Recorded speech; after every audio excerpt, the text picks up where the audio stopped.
Live from Fargo and serving you on TV, online, and on the go. This is Valley News Live at 10. The family of a student with special needs is speaking out against Fargo Public Schools tonight. The father called our whistleblower hotline to tell us it was the district's behavior toward their child that led to a recent lockdown at Ben Franklin Middle School. Valley News Team's education reporter Veronica Marshall has their story and why they say they aren't just fighting for their child, they're fighting for yours too. And until you sat up at 2 o'clock in the morning with your son or daughter in tears,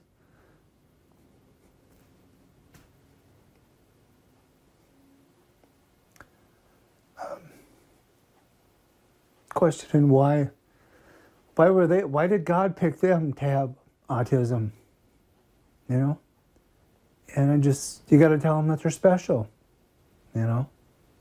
And they said, well, how come these people at school don't make me feel like I'm special? Terry Hamilton's 13-year-old son, Tanner, is struggling. Tanner is on the autism spectrum and has an individualized education program, or IEP, to help him learn. IEPs are legal documents created under the Individuals with Disabilities Education Act that schools are required to follow. But Tanner's family says school staff members ignored several points in his IEP, leading to a lockdown at Ben Franklin Middle School in October. In a statement, Fargo police say the juvenile suspect was belligerent and spitting at staff members. The suspect assaulted multiple staff members and attempted to assault the SRO. A report was done for the disturbance of public school, simple assault, and disorderly conduct and forwarded to juvenile court. But Tanner's family says that's not what surveillance video shows. The family watched the video in Fargo Superintendent Gandhi's office and recorded what happened next.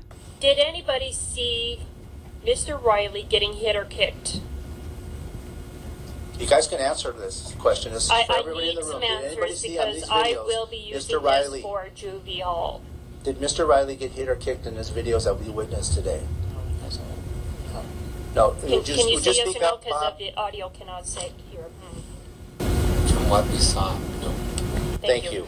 And how about Miss Olson? Did you see her getting hit or kicked?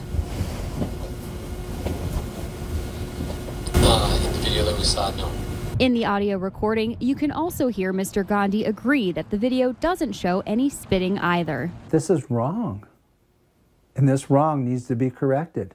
So they just can't fabricate stories. This has been a history of abuse and a history of what they've done to kids and gotten away with it and act like, you know, they're up here and our children are down here. Hamilton says this fight isn't only for his son, but for all students. Because until all teachers learn how to work with students with special needs, all students will suffer. The other children in the class don't deserve to have their classroom disrupted like that. And that's got to stop.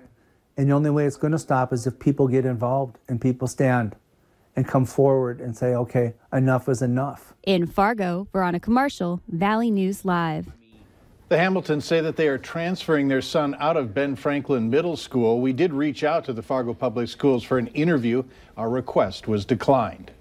If you need help uncovering fraud and corruption, leave a tip on our whistleblower hotline, 701-237-6576, and we'll go to work to expose the truth. Authorities say a false rumor caused students to believe there was a threat to a Grand Forks school. Grand Forks police thoroughly investigated Red River High School around 5:30 this evening after someone thought there was a threat to the school. Lieutenant Derek Zimmel says it all started with an inappropriate comment made by one student to another, and then rumors spread. Eventually, a student called their dad saying something was going down. After investigating, police say they found no weapons and there was never an active threat to the high school. But they say there is one big takeaway from this incident. Students need to be very cognizant about the things that they say about other students and how those things can be taken out of context by someone who might be listening in. Lieutenant Zimmel says they don't want people to be hesitant to call police, yet they also don't want so much disruption over nothing. We could use a little relief from the cold outside, and it sounds like it's on the way, just not here yet. Robert, what's it looking like tonight and tomorrow morning? Yeah, tonight and on into tomorrow, we'll see some more cold, but After that, we start to see some warmer weather, but we're going to have to deal with some wintry weather before that warmer weather gets here. Right now, it is quite cold. -4 in Langdon, 2 above in Devil's Lake, 11 here in Fargo, 12 in Detroit Lakes. Still just a touch of cloudiness, Fargo and points off towards the east, and still a bit of a breeze. Those winds 5 to 15 miles per hour, creating wind chills as cold as 16 below in Langdon. -5, Grand Forks, Thief River Falls, Roseau, and Bemidji. -2 here in Fargo. A bit of cloudiness, as mentioned, along and east of the Red River. Underneath those clouds, not a whole lot showing, but can't rule out an isolated flake or 2 of snow. As mentioned, cold tonight and tomorrow, but then some wintry precipitation, the sign of warmer weather moving on in. We'll detail all that coming up in just a few minutes. All right, thanks, Robert. A heartbreaking crash in Montana over the Thanksgiving holiday brought along a GoFundMe page in hopes of raising money for for funeral costs for Grand Forks Air Force Airman Anthony Dean and his family. And now questions have emerged as dozens of people say the fundraising page is a scam, with people taking to Facebook and the comment section of the GoFundMe page urging others to keep their money. They claim the woman behind the fundraiser is an estranged relative with bad intentions. But we talked with the creator of the page, Misty Martin, who says it's not a scam. She says her family hasn't even found out yet what costs the military will be covering when it comes to Chelsea and their 2 girls. Martin says if all 4 funerals are covered by the military, the $15,000 raised on GoFundMe will go toward helping extended family travel to Idaho for the services.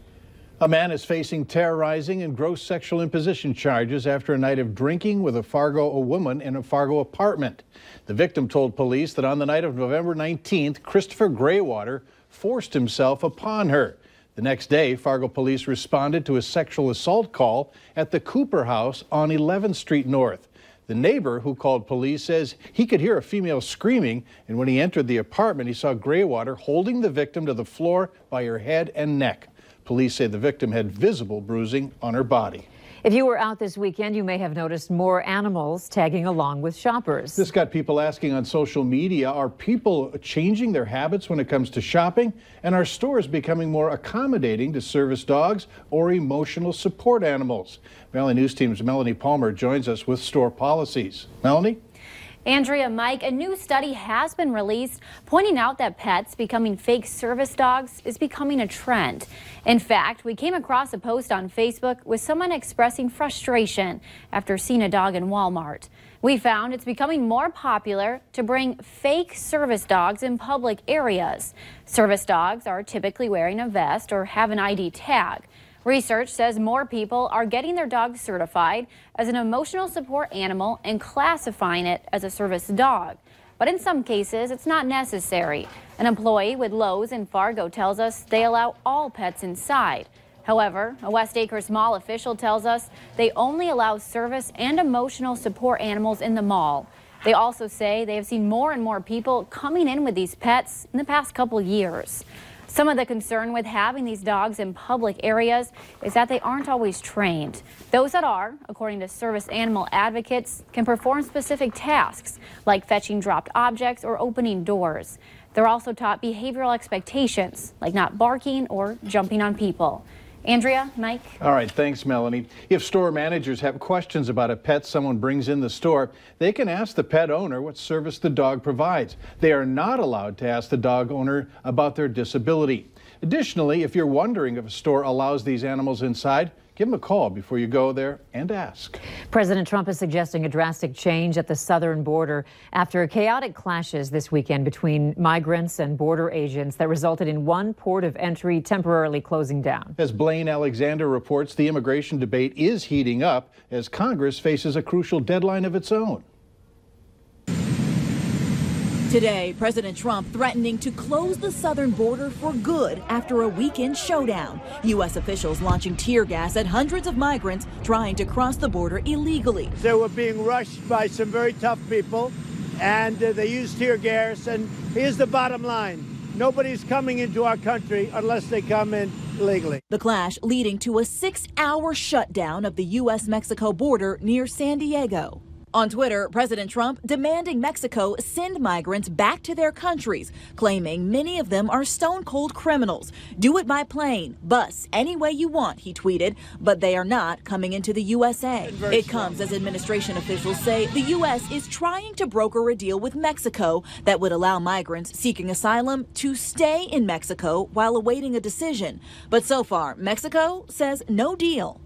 Meanwhile, President Trump threatening a partial government shutdown over $5 billion to fund the border wall.